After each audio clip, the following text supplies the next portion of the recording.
Hi, I'm Sharon and I'm 26 years old.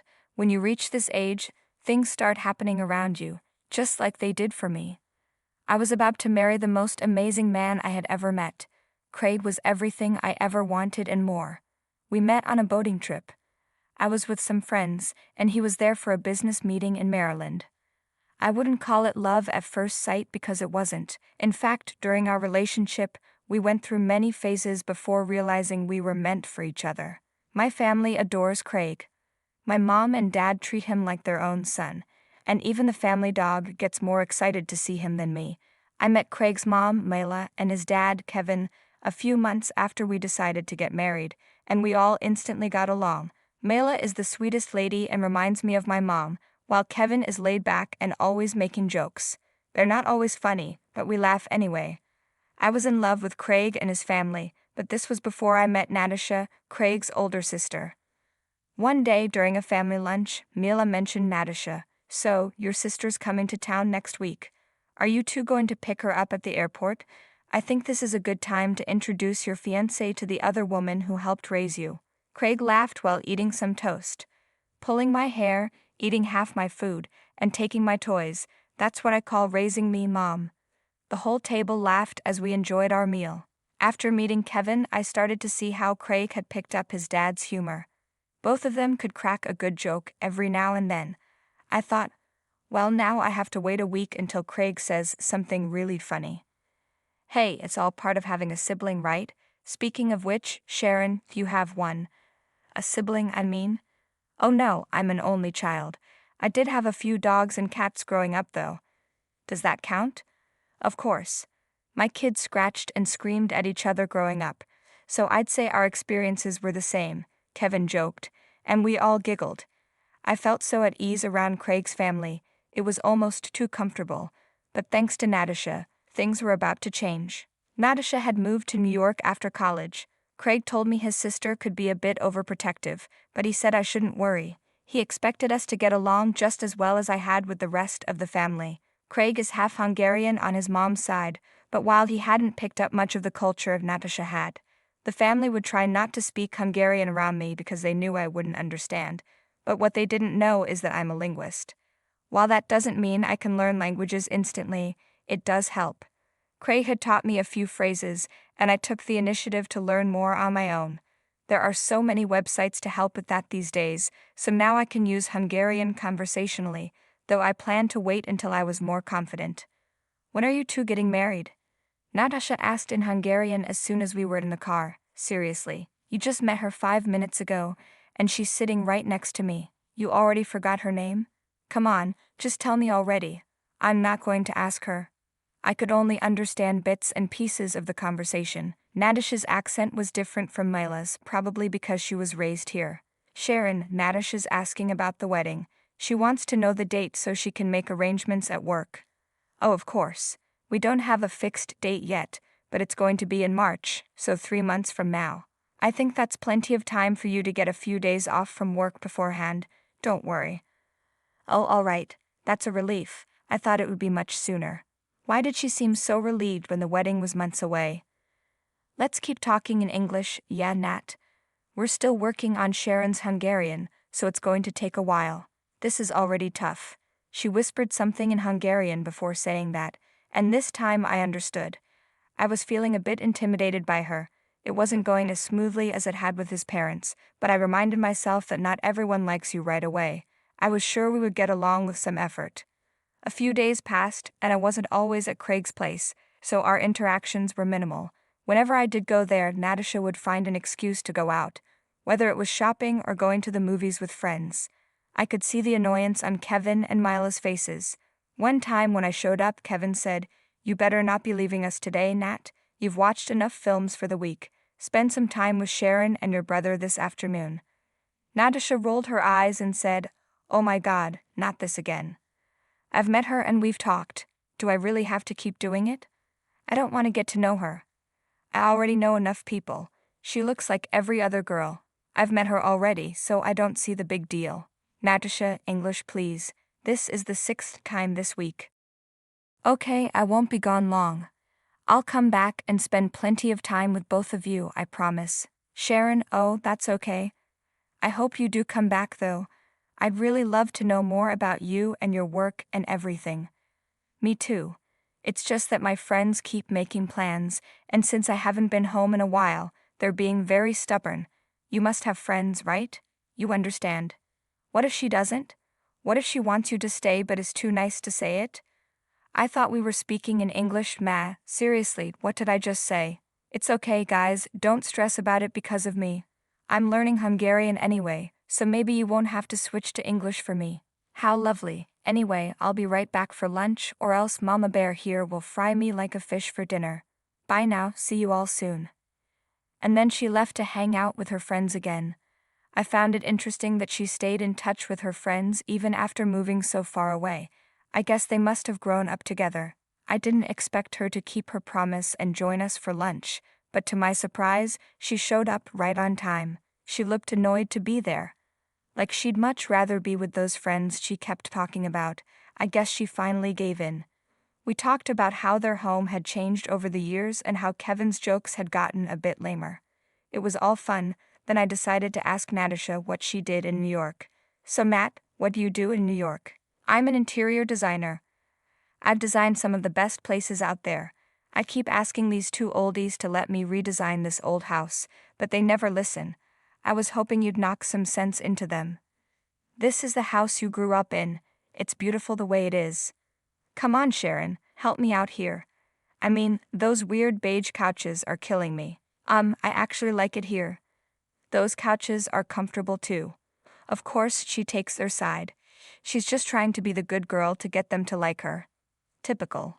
You really have to stop talking about my fiancé like that. What's your problem, Matt? I have no problem. What are you talking about? Is everything okay? Did I say something wrong? Oh, of course you didn't, honey. We were just talking about how the house looks kind of ugly. It's just my opinion, though. Your fiancé isn't very keen on it. Hey Nat, that reminds me, you didn't tell me what Rye was up to. Why isn't he joining us? Dad, I told you he was busy. He really wanted to come and see Sharon and Craig, but he couldn't find the time. He'll be free soon, and I'll drag him here the next time I come back. I think he prefers it here anyway. Oh, I'd love to meet him. When did you guys get married? Oh, it feels like ages ago, sweetie, but it was just 2 years back. I was designing his new home, and our eyes just met. We got married 6 months later. Wow, that's beautiful. Please bring him around next time. Yes, of course. Natasha just smiled brightly, and everyone went back to eating. It was pretty awkward after that. The conversation switched to other things like the wedding, the venues, the number of guests, and all that, but Natasha didn't show any interest in any of it. She just ate quietly. I wondered if their family dinners were always like this, but who am I kidding? I knew it was me. My Hungarian had improved enough to know that Natasha didn't really like me much. She thought I was just trying to impress Kevin and Mila so they'd like me, and don't get me wrong, I did want them to be happy with me, but I wasn't going to go out of my way to make that happen. My opinions were and always will be my own, but it seemed like Natasha had made up her mind about me the moment she met us at the airport. The more time I spent around her, the more I started catching unpleasant phrases in Hungarian. She would talk to her friend on the phone and say things like, I don't know why my idiot brother is marrying this girl. What does he even see in her? She doesn't do or say anything interesting and she has no idea how to speak Hungarian. She'd have more frequent conversations on her phone when we were all together, like she always preferred talking to someone else. Sometimes her phone would ring late at night and she'd be on the call for hours. I assumed it was her husband. She used her words like a sword so often that it pushed me to work even harder on my Hungarian. I felt like I needed to be less meek and stand up for myself a bit more.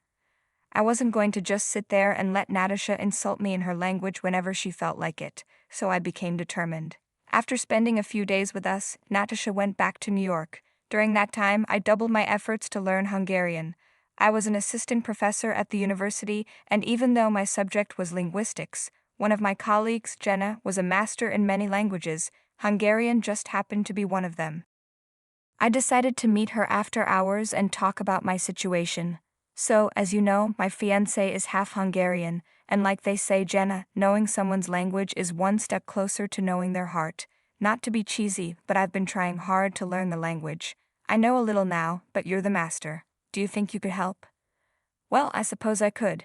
Tell you what, buy me a sandwich for lunch, and I'll let you attend my elementary Hungarian classes for a while. It should be enough to help you catch on to the grammar.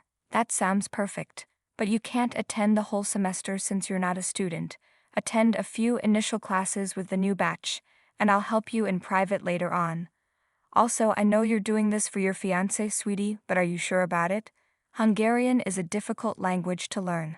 Aren't all languages difficult? I think with enough determination, I can at least become a better conversationalist. A lot of effort also falls on you whenever I ask. Don't worry, I won't mind.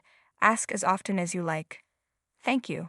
Oh, I see someone's been working on it, huh? Impressive. Come on, let's go. I'm getting hungry. She laughed, and the two of us headed to the nearest cafeteria. Everything was going smoothly. I knew learning a foreign language was going to be tough, especially since I had to balance it with my work, family, and other commitments. But I was determined. I wanted to be part of this family, and learning a language was a big step toward that. Plus, getting back at Natasha a little bit would be worth it. The next week, I started attending Jenna's lectures. She was so good with the language that I could have mistaken her for a native speaker. Her accent was spot on. Since I wasn't going to get more than a month of learning, I made sure to take notes whenever possible. She would always check in with me after each lecture, and I don't think I could have found a better teacher. Meanwhile, Natasha returned a month later. By then, my Hungarian had improved a lot, but I kept it a secret from Craig and the rest of the family. I wanted to surprise everyone by joining in on a conversation out of nowhere, but something happened that stopped me in my tracks. Hello, darling. Oh, how I've missed you. I know the last time wasn't long enough, but here we are again. What do you mean I'll disappear again? I'll come back to you in no time, I promise. Natasha was on the phone again. The family was outside for a barbecue dinner. The three of them were setting the table and firing up the grill, while I had gone inside to get some plates and other things. I already told you I'm here to attend my brother's stupid wedding. He's getting married to this boring-looking high school teacher or something. I don't even know why. But forget about them, this is all about us. Do you even know how much I love you? If it wasn't for constantly moving around, I'd never leave your side. Oh boy, it seemed like she really missed her husband Rye. I felt a little bad for eavesdropping, so I quickly grabbed the plates and slipped away. But I was glad that I was able to understand almost everything she was saying, even with her unique accent. We set up the table, and the food was quickly prepared. There's nothing like a hot, delicious dinner for everyone to enjoy. So, have you been busy with all day, Nat? Rye misses you that much? Of course he does, Dad. He's my husband, she replied as soon as we sat down to eat. Oh, I was wondering, does Rye speak Hungarian too? You must have taught him. Oh, I wish, darling. He's a bit dense and already speaks 2 languages. I think his head is rather full at this point to overload it. Yeah, that guy, smarter than anyone in the room but doesn't get a single word of Hungarian. It's so odd, but it's okay. We don't force it on anyone. Wait a second, if Rye doesn't speak a word of Hungarian, then who was Natasha talking to? I let the thought sink in. I knew I had to dig a bit deeper before jumping to conclusions. So I asked, is Ray going to join us anytime soon? Didn't you say you'd bring him home this time? No, unfortunately, he's left the country for a while for some business in Texas, but he said he'll try to swing by on his way to New York. Nat, the wedding is next week. I don't know about you, but I need him to be here. That's an order from the father of the bride. Chill out, Dad. He'll be here, I promise. Okay, fine, he better be. At that moment, I felt like showing off my Hungarian skills, but I kept quiet. Ray was away on a business trip, and Natasha rarely spent time with us whenever she was home. She was always talking to someone in perfect Hungarian. Something didn't feel right about the whole situation. After all, where did she go all the time? Surely her friends had work to do, so who was she spending so much time with? I needed to dig a bit deeper. A few days passed, and Natasha's behavior became more aggressive. My mother-in-law and I were going dress shopping with some friends. Natasha looked uninterested, but Mila dragged her along anyway. I wasn't too keen on having her there, but I couldn't say no to my mother-in-law. We found the perfect white dress, which felt just right for the wedding. I still remember what Natasha mumbled when I tried it on. There's no way I've been dragged all the way here just for this woman to pick that dress. It's completely classless and not even worth pennies. Sorry, what was that, Nat? I didn't quite catch you. I said it looks so beautiful on you, I could cry. It reminded me of my wedding. Oh, that's so sweet. Thank you. Oh, someone's been practicing. 2 words and you're proud? It'll take you 2 years to make a sentence at this pace. I just smiled at her as if I didn't know what she was saying. The days kept rolling by, and the wedding day was getting closer. One day I was cleaning up at home by myself. Kevin and Craig had gone out to buy something, and we ladies were alone in the house. Natasha had just received a package from someone. It looked like a gift. I was cleaning around anyway, so I decided to walk over to the hall right outside her room. She was already on the phone, screaming in excitement. Oh my God, you didn't? This dress is so pretty, and you remembered my size and my colors, Sergio. My dense husband could never. Wait, who's Sergio? Is Natasha having an affair? I didn't want to think about this possibility. In fact, I hoped my suspicions were wrong, but the more I heard her talk, the more real it became for me. I won't go into all the details, but it seemed like they met right here, years before she got married. Poor Ray has no idea, does he? Even the family seems clueless. However, I didn't expect to let it all out so easily when she spoke up about me at my wedding. The day arrived and the ceremony gave me butterflies. Craig and I were finally united, but it was the after party that was the highlight of the evening. Natasha had invited her friends over, and some of the family's cousins were there too. Ray had flown in from Texas for the wedding, and he seemed like a great guy, but Natasha barely paid any attention to him. She looked like she had something to drink because she was louder than usual, laughing and giving me bold looks. I couldn't hear what she was saying because this was my moment. I didn't want to pay attention to her, but then it happened. She said something like, "I'm so done with this whole wedding. Honestly, I'm just here to drink and look prettier than the bride. I give this marriage tops a year before my brother gets bored of her, like a dog with a dirty bone. Mark my words." And that was it. Something inside me snapped. When everyone was at the table, I lifted a glass and tapped it with a spoon to make a toast. That's when I let out all the Hungarian I'd practiced for so long. Even Jenna was at the table, and I knew I had to impress her. So, as you all know, I've been practicing my Hungarian for a while now. Today, I can proudly give a speech without stumbling, all thanks to my teacher Jenna. Thank you, Jenna. But today isn't about you or me, it's about Craig and his family. I've loved everyone so much. Mila, Kevin, oh, and my dear Natasha. I thought Natasha was the perfect sister to my Craig, but maybe that's why I was so disappointed in her. Disappointed? Can you speak in English so we all understand, please? Oh, I'm sure Natasha will fill you in, Ray. Anyway, a few weeks have passed now, and I can't keep this in anymore. Nat, I'm so sorry for you and Ray, but whatever you've been through, I don't think cheating on such a good man is the right thing to do. Could you please put down that glass and tell everyone who Sergio is? Natasha's jaw dropped, her eyes wide open as the blood drained from her face. She stuttered as she tried to speak. What are you talking about, you insane woman? I'm sorry, is it too difficult for you to get in Hungarian, with all the wine you've had today? Let me put it simply, Sergio. He's your secret lover, isn't he, Nat? He gave you that beautiful dress you've been talking about on the phone all this time. Honey, what is going on right now? Ask your sister. She's the one who's been cheating on Ray for so long. How long exactly, Nat? Care to tell us in either of the 2 languages? The whole dinner table fell silent. Natasha was getting all sorts of looks from everyone. Ray looked like he was in complete disbelief. It was as if someone had dropped a bomb in the middle of the room. Is this true? Ray asked. Natasha didn't say a word.